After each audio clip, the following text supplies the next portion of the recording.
The UN vote to open the Strait of Hormuz failed. The text said, incentiva os Estados.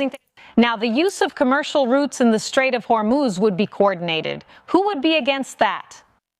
Well, technically, they had enough votes to approve it. However, 2 permanent members of the Security Council issued a veto, and that blocks the proposal. Who would those permanent members be?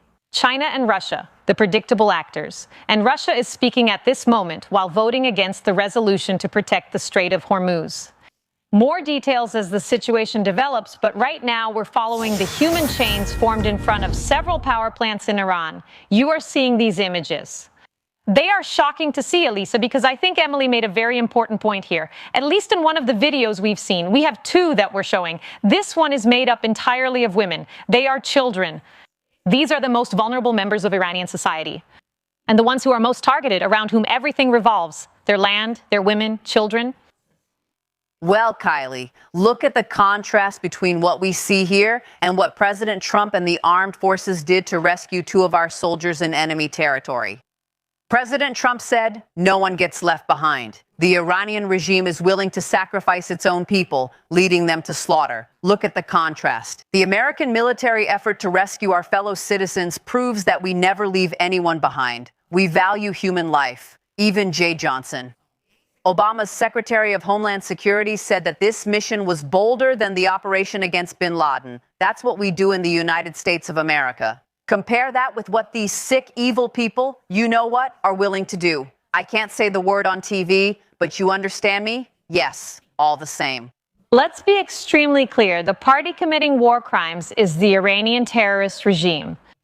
Recruitment of child soldiers as young as 12 years old. But the great irony is that the UN constantly attacks Western democracies and countries like Israel, while often ignoring regimes like this one. Where was the UN when the government killed 30 to 40,000 Iranians? Where are they now while the Iranians use human shields, which shows a stark contrast between our mentality and theirs? Think about their mentality. What they count on is the idea that we have a certain level of morality, a code of war, and that we won't attack anything that could put women and children in danger. Now reverse that. Can you imagine the Iranians caring about American women and children during an act of war? Consider what they did to our hostages and what happened on October 7th. Regarding Israel, it's very hard to imagine that this is somehow proportional. But of course, that's already too much for the UN to acknowledge.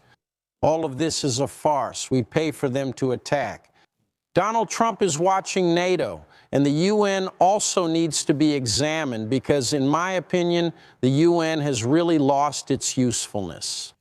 And make no mistake, the terrorist regime wants to see civilian victims.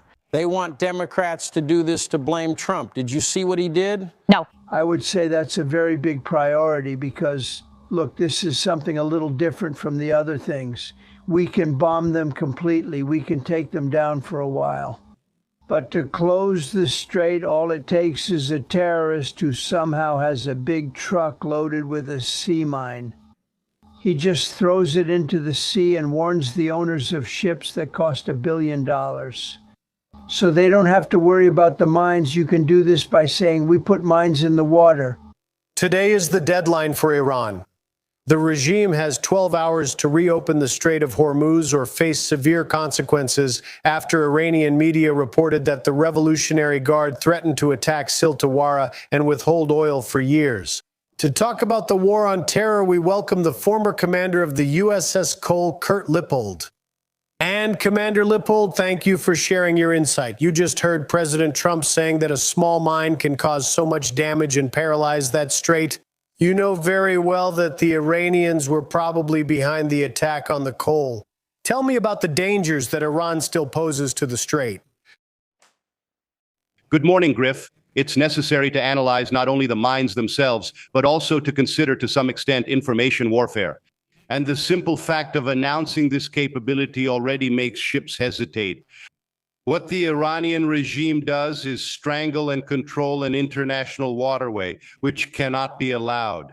Regardless of how other nations feel about Trump's decision to attack Iran to hold them accountable, For decades, killing thousands and seeking nuclear weapons with ballistic missiles, the fact is that this strait needs to be opened.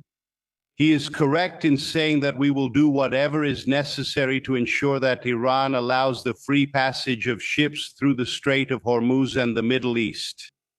You were in command of the USS Cole when a small boat of Iran-backed terrorists simply approached the ship and caused all that devastation and death.